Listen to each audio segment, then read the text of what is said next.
Hey, what's going on, guys? Today we're checking out another older HG Endless Waltz kit from the 90s. This one is, of course, the Gundam D Hell Custom, or the Deathscythe Hell Custom from that series, all the way back from 1998. And this is another one that's still sealed from way back when, although it feels like there's not much in there. I'm kind of worried if it's like actually empty or something, or what's going on. We'll see once we get to opening the box. I don't want to break the seal quite yet, but let's go ahead and get into it. For today's video, we'll take a look here. The Deathscythe Hell Custom. Let's go ahead and get started. All right, and for the Deathscythe Hell here, this one is once again the American version of the release. So you got the free earn your rank medal sticker up there for this. We have the original plastic wrap on it. No price tag though, unfortunately, so I'm not sure about that, but some really cool artwork there of the Deathscythe Hell on the front with the kind of shadowy duo there and your kind of action figure model kit warnings, everything to show that this is the Americanized version of this. On the side, this is number 05 in the lineup. And then on the bottom, a look at the built and painted model kit with what looks like a lot of like silver dry brushing or something on that. It's kind of hard to tell on the image, but our text is here in English, which is pretty cool for this version. And then a look at some of their different weapons and features, gimmicks of the kit, closed mode, beam scissors there, and all that good stuff. So some different gimmicks for the kit. On the other side, a look at the lineup from this series of HG Endless Waltz kits. And we don't have the MSRP here on the barcode, but I should have had that at the start of the video there for you guys. I believe it's 1,000 yen for this. And opening up the box, we've got all the same stuff, it looks like, that we saw for the other American Gunpla releases at the time. The thing here about earning your rank, showing about the skill levels, and the survey card down here that you can fill out and send in for that. And the included catalog here showing some of the different model kits and action figures, toys, card game, video games, other stuff that was available in case you were a Gundam Wing fan at the time. Right off the bat, I'm seeing that beam effect is in yellow, which, ouch. Okay, but yeah, again, this is the English version, so we've got 2 copies of the instructions. This is the original that was included with the Japanese version. This is a version of the instructions which just has everything in Japanese as well as English. So really kind of unnecessary, but it's just all the same construction instructions there. Yeah, looking at the sample build up close, that does look like it's just like dry brushed all over with like a silver dry brushing or something, right? On that, doesn't it? This is a sample build here on the front of the instruction manual. On the back side, some more images of the kit and sort of action poses there. And then down here, a look at the color guide for that. On the inside, we've got our fold out pages here with the story and background, the story digest review. So a whole bunch of images there from the anime, and then images of the model kit as well. Down here, images of the painted model kit with some more information. Everything's in Japanese here in this one, unfortunately. It's a shame they didn't make an English version of this. Would have been cool, but obviously a little bit more of an investment for that. On the inside here is the parts list and all of our construction here for the kit. So it's going to be pretty simple, of course, but let's go ahead and check out the foil sticker sheet here, which, as you can see, has our stickers for the eyes and then a few color correcting stickers there in white, off-white, and a kind of what looks to be sort of metallic red there. So a few stickers, not too bad. For the runners, we've got Polycap runner 120, PC 120 here in gray. And then runner A is going to be our 4-color runner with some parts over here in white, mostly in like that dark gray, black kind of color. A couple of parts here in red, and then a couple of parts here in yellow for the V-fin and for our beam effect, unfortunately. B runner is here in a kind of lighter gray color for some of the armor as well as for the handle of the beam scythe. And then runner C, some more parts here in that dark gray color, mostly parts for the wings, but a few other bits on there, and that's it for all of the runners. Let's go ahead and build it up and check it out. All right, guys, here is the kit all built up, looking very cool there with those wings on there for sure. It's definitely got a great silhouette, and I mean, like we've seen with the past couple of kits we've taken a look at here now with the Tall Geese 3 and the Wing Zero Custom, the other HG kits from this line. Overall, generally, I think overall the details, the proportions on these do look really good. So they they're pretty decent looking kits. They are going to all suffer from some of the same faults like we've talked about in those reviews. You know, a lot of stickers, polycap hands, a lot of seam lines like that. But overall, not too bad kits considering their age, and the same goes for this one as well. There is some pros and cons, we'll get into that, but it's certainly a pretty good option if you wanted a Deathscythe Hell Custom in 1/44 scale. I believe this is the only option, as we don't have any other newer HG version of this. Basically, your only other option would be the MG, which is probably the better way to go. But if you wanted it in 1/44 scale, this one could certainly be a good option for you. So let's go ahead and check out the included accessories. Now, like we saw with the Wing Zero Custom here, the hands are a little bit of a mixed bag. They are polycap material, which is not ideal. That said, we do have some nice options. We've got a set of closed fists here for the left and the right side. And then we do also have a set of weapon holding hands and a set of open hands. So that does give you some good options. And then our only real accessory is just going to be the scythe. Now, this as well also has a little bit pros and cons. The beam effect itself, I mean, just the shape and the details and the design of that look pretty good. The handle also looks nice, nicely detailed. The size is good too here, just compared to the Gundam. It seems quite accurate. That said, obviously the beam is not really in the right color. The beam effect should be clear green. Ideally, it's just yellow, which I think, you know, in a vacuum doesn't look so bad. I mean, with the Gundam, it's going to look like it's the same as the V-fin. Had the V-fin been a different color, I mean, yellow for the blade doesn't look necessarily awful, but it is unfortunate that we didn't get a clear green part there for that. No way really to make that into clear. You could certainly make it green just by painting it with some metallic green or something like that. Might be a good option. But otherwise, similar to like what we saw with the Wing Zero Custom, again, we have an optional torso piece. Now, this is just going to give you a little bit of a different shape, form, pose here for the torso. And again, with this one, you have all the polycaps in order to make both torsos at the same time. Also, both torsos have a set of stickers with these red stickers for the vents and this light gray sticker here on the top, so you don't have to worry about switching anything or choosing which one you're going to put stickers on and which one not. So you can have both built completely. All you have to do if you want to switch them out is just switch off the everything else here that's attached onto the torso, which is everything else, every other part of the body essentially. But this is going to give you this sort of twisted pose. As you can see here, the midsection is kind of twisted upwards, and also this arm connection is kind of straight out there, but this other one is kind of more back and up at an angle. And the reason for this is being able to do a cool looking two-handed grip on the beam scythe there, in theory. We'll see how that works here in just a moment. Now that's it for the accessories, so just to talk about the rest of the stickers here. So like I mentioned, you have the light gray one and these metallic red ones here on the torso. For the head, we have a sticker for the eyes, and once again, a sticker for the red chin piece there. A little bit tricky to kind of get that on, and with these stickers being as old as they are, that one's probably going to be peeling up pretty soon, so probably going to have to repaint that in red.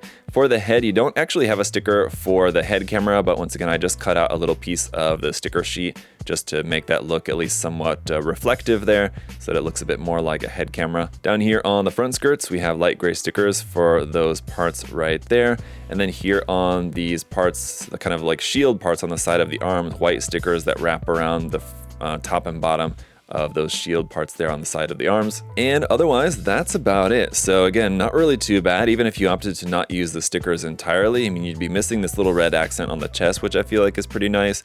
Then you're just missing some white accents on parts that would otherwise be like all black here. Fortunately, these red parts up here are actual red parts, so those aren't going to be covered with stickers or anything, so that's nice. Let's talk a little bit more about the articulation here. And for the moment, I'm going to actually remove the backpack. And while we're here, actually, suppose we can take a minute to talk about this backpack connection, because as you can see, it's just plugged on via this one single peg. There is another part here. This little square tab that folds down at the bottom there is actually meant to plug into that little square hole at the center of the back, and I think that's just for added stability and just to keep the backpack from like rotating from one side to the other, as it's just plugged onto that round peg. Would have been ideal to have it in like a square shaped hole polycap, but they were working with what they've got and decided to use this little peg here as a stabilizer. The problem is it's just kind of too long. If you try plugging that onto there, then the peg which fits into the polycap will like barely fit in there, so that the backpack is just kind of like barely attached. And then this feels almost more insecure just because it's hardly on the polycap there. So it feels like that's just going to come off more easily. So I'm just going to probably opt to go without that, so long as it's not necessary.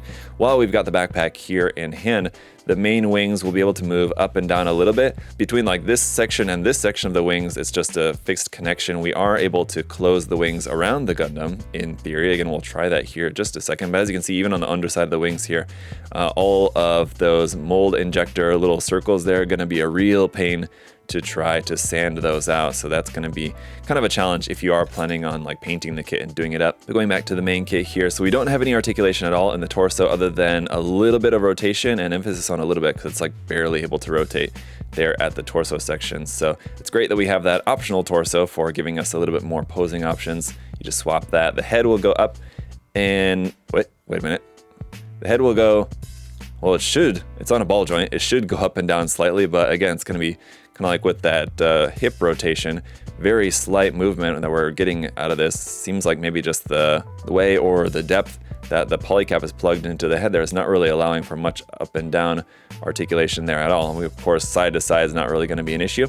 But here, the shoulder joints are not going to be able to move forward and back at all. They're just plugged on via a straight peg right onto there. This part here on the shoulder can move up and down. That's for kind of closing the wings around the body. Then we're going to move that down to like this position here, I think. The arms can come up to about almost to 90 degrees perpendicular to the body. We have rotation at the top of the elbow joint right there. And the elbow joint is just going to be a single joint, but it is going to give us about 90-degree bend there at the elbow. The wrist is just on a ball joint right there. These front skirts are able to move up. They are joined together. You cannot clip those apart without them just falling out then. So if you did want those to move individually, you are going to have to modify those. The side skirts will be able to move up and down a little bit here as well. The back skirt does not move. That's just going to be fixed in place. And again, you'll notice no place to plug this onto an action base. I would recommend just drilling a hole up into there. I wonder if you just stick an action base connector right up into that little hole right there. Kind of, not really. You're going to kind of have to modify that or something. But anyway, there's different ways that you can get this up on an action base. Just there's nothing built into the kit that will allow it. The hips just being a ball and socket joint connection are not going to allow the legs to spread any farther than that, but it's not too bad. If we lift up the front skirts and then bring the leg up, it'll come up to about there. Again, not terrible. Could be a little bit nicer. The double joint in the knee, just like with the elbow, the knee is just an exposed polycap here for the joint, unfortunately, so that makes it a little bit more challenging to paint. But we are going to get a really nice full bend there at the knee. That looks pretty good. Nice separation of this white part there for that knee spike. And the feet are just on ball joints as well, so you're going to have up and down and a little bit side to side movement here for those.